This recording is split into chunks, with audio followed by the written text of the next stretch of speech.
is Gina Leggio of Selfless, Esteem, in which you find peace and joy by focusing less on ourselves and more on the love of God.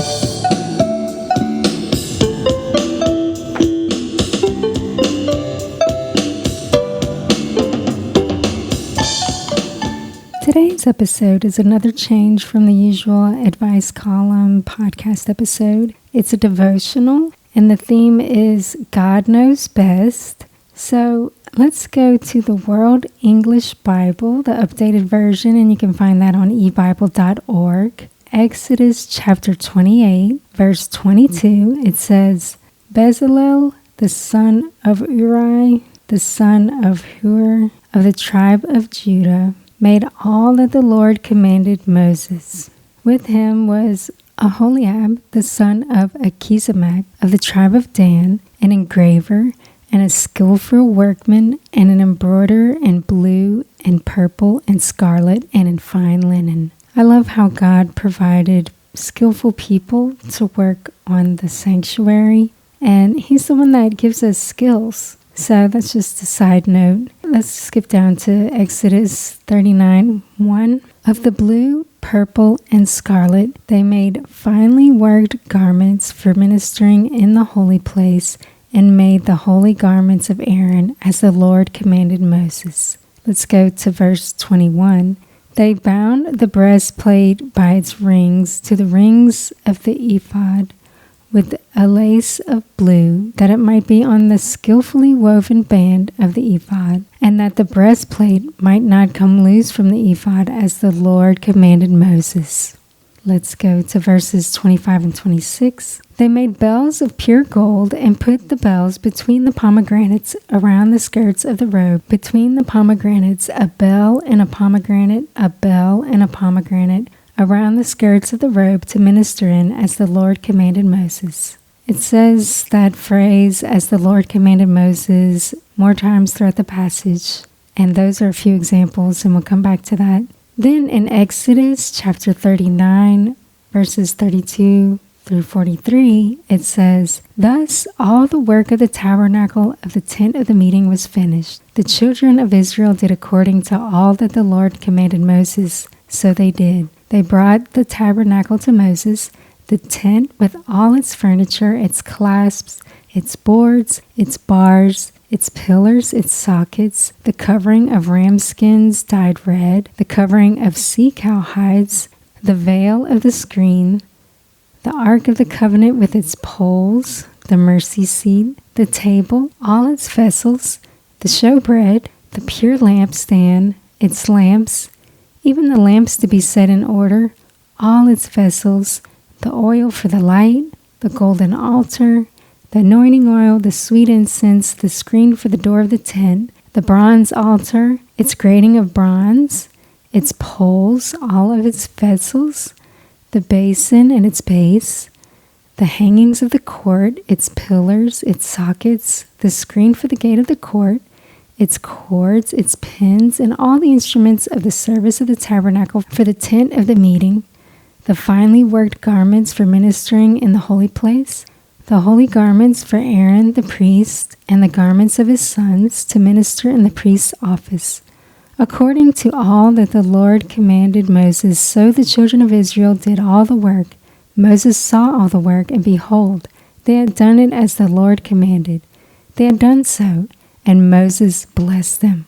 Wow, that was a lot of work and so many details. And for those of you who are still listening, thank you for hanging in there. Sometimes you wonder, wow, why so many details? But God was very wise in making it just so. And the point of all this is that God's so practical. His instructions were to alternate pomegranates and bells on the robe of the high priest. And the reason seems to be so that the bells wouldn't clash too loudly. I love how he gave detailed instructions, because if he didn't, it'd be impossible for some skilled artists with creative ideas to agree on every detail. And in this situation, the people obeyed God's instructions in detail, and Moses blessed them. But let's go to Numbers chapter 32. Someone who did not follow God's instructions. When God says no, he means no. So the children of Israel traveled and encamped in the plains of Moab beyond the Jordan at Jericho. Balak, the son of Zippor, saw all that Israel had done to the Amorites. Moab was very afraid of the people because there were many. Moab was distressed because of the children of Israel. Moab said to the elders of Midian, "Now this multitude will lick up all that is around us as the ox licks up the grass of the field." Balak was king of Moab at that time, and he sent messengers to Balaam. And let's go to verse 5, where he says, "Behold, there is a people who came out of Egypt. Behold, they cover the surface of the earth, and they are staying opposite me. Please come now, therefore, and curse this people for me, for they are too mighty for me. Perhaps I shall prevail, that we may strike them, and that I may drive them out of the land. For I know that he whom you bless is blessed, and he whom you curse is cursed." The elders of Moab and the elders of Midian departed with the rewards of divination in their hand. They came to Balaam and spoke to him the words of Balak. Okay, so now we're in verse 8, still reading from the Bible. He said to them, "Lodge here this night, and I will bring you word again as the Lord shall speak to me." The princes of Moab stayed with Balaam. God came to Balaam and said, "Who are these men with you?" Balaam said to God, "Balak, the son of Zippor, king of Moab, has said to me, Behold, the people that has come out of Egypt covers the surface of the earth. Now come curse them for me. Perhaps I shall be able to fight against them and drive them out." But God told Balaam not to go with them. He didn't want Balaam to curse Israel, and God explained they are blessed. Summarizing part of this, Balaam told the messengers of Balak that he wasn't going to go. So then Balak sent more messengers, more princes, the Bible said, that were honorable, more honorable than the previous group. And then they asked them again, and this time they promised great honor and favors. And Balaam said, okay, here's a quote from verse 18, "If Balak would give me his house full of silver and gold, I can't go beyond the word of the Lord my God to do less or more. Now, therefore, please stay here tonight as well, that I may know what else the Lord will speak to me." Well, Balaam should have stopped after that first statement saying that he wouldn't go. But then, in the back of his mind, he's thinking about whatever he can get out of that king. So he's kind of stalling and double checking with God and saying, he's going to say, "Are you sure?" So God came to Balaam at night and said to him, "If the men have come to call you, rise up, go with them, but only the word which I speak to you, that you shall do."